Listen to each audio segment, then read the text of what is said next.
I want to bring up this story just because it's in the realm of cancel culture and it's hilarious.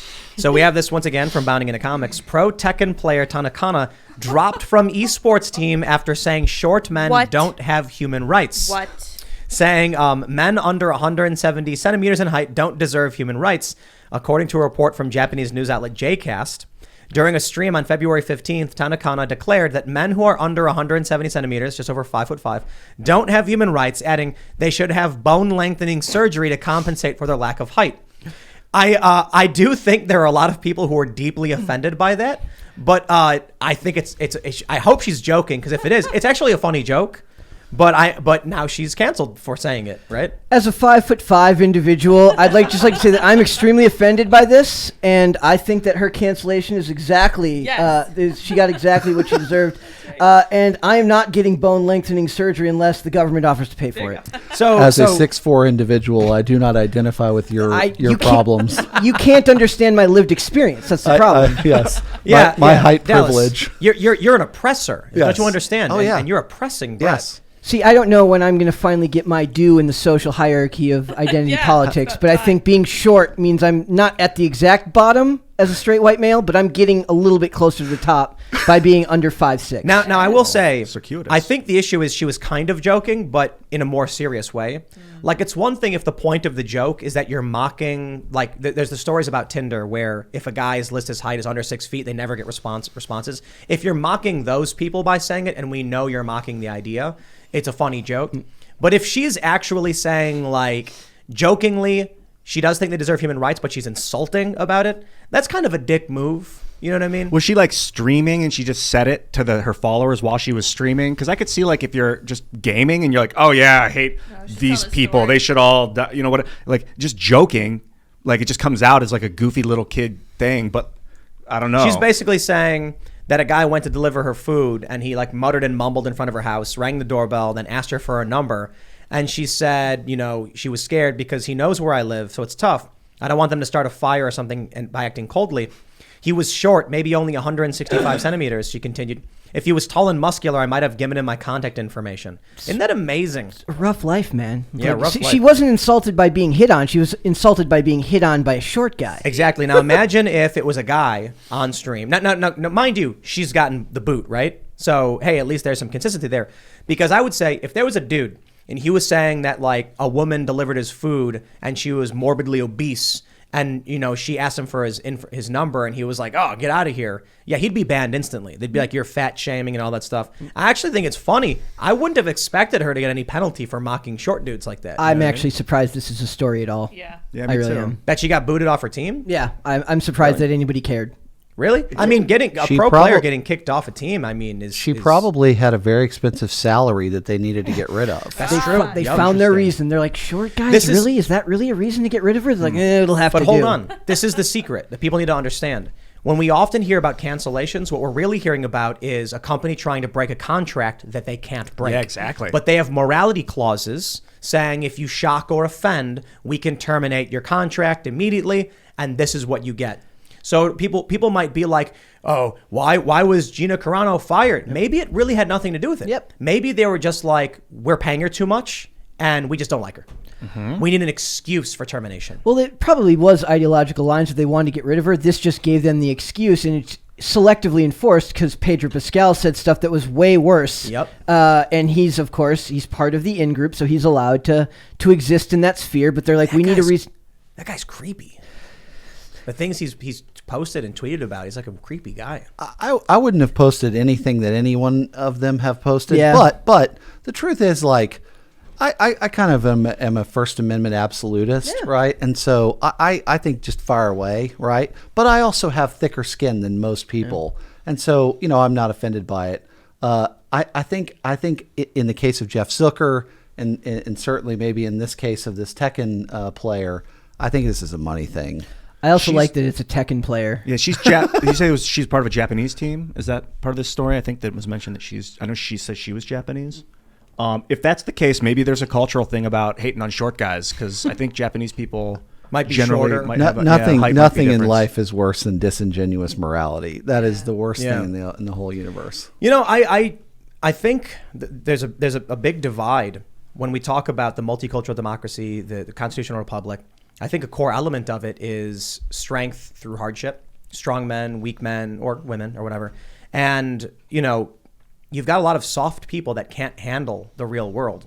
They can't, they're so dependent. Maybe it's independent versus codependent is another way to look at it. For me, I'm kind of like, you know, if I was working in an industry, in fact, this literally happened, and they were doing things I didn't like, I'd be like, I won't do it. You know, when I worked for Fusion, they hire me on and they say, we're going to be nice Vice. We want to be edgy on the ground, do reporting, but we're not going to be as crass and crude and overt with like sex, drugs, and rock and roll. And I'm like, yeah, totally get it. Like we can get that on the ground adventurous vibe, that like cool hip feeling, you know, whatever we're trying to get, while still being family friendly. I'm down. And then 6 months later, they're like, we decided we're going to be woke. And I said, okay, well, I'm not. You know, I'm going to keep doing my thing. And they were like, then you can, you know, I tried quitting.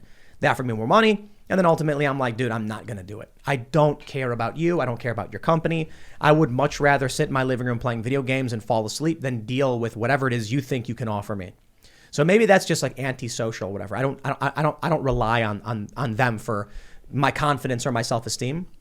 But I think a big difference between, you know, the two overarching political factions are people who are desperate for recognition and desperate for, you know, people to, they want people to think good things about them.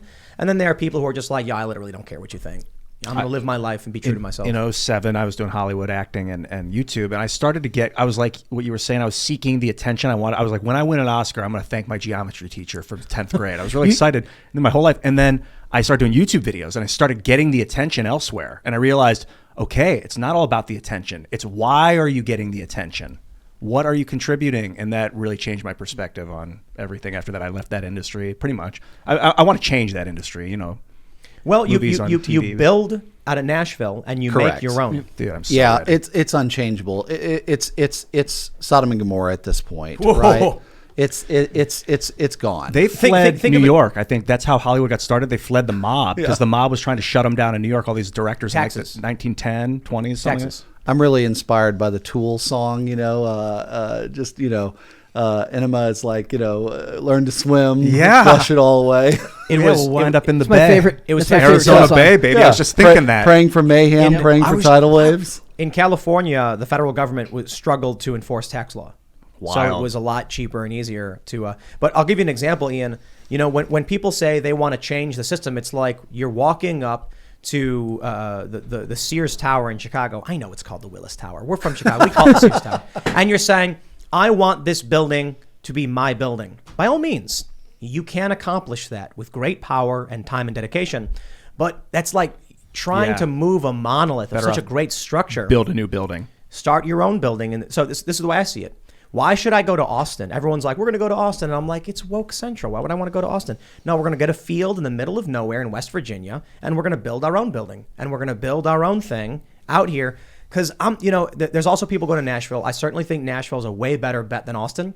But even then I look at it and I'm just like, I'd be really happy just having my own little freedomistan that we can start up and we can build on our own, because I'm not dependent upon anyone else for what we seek to create.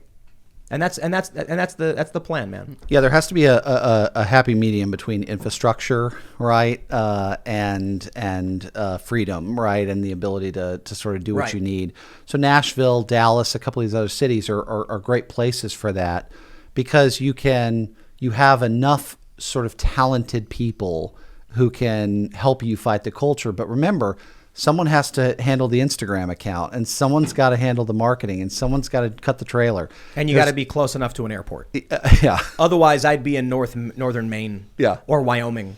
But legit, we did look at properties in rural Pennsylvania, Maine, Montana, Wyoming. And the big problem with all of it is they actually have really great internet. No joke.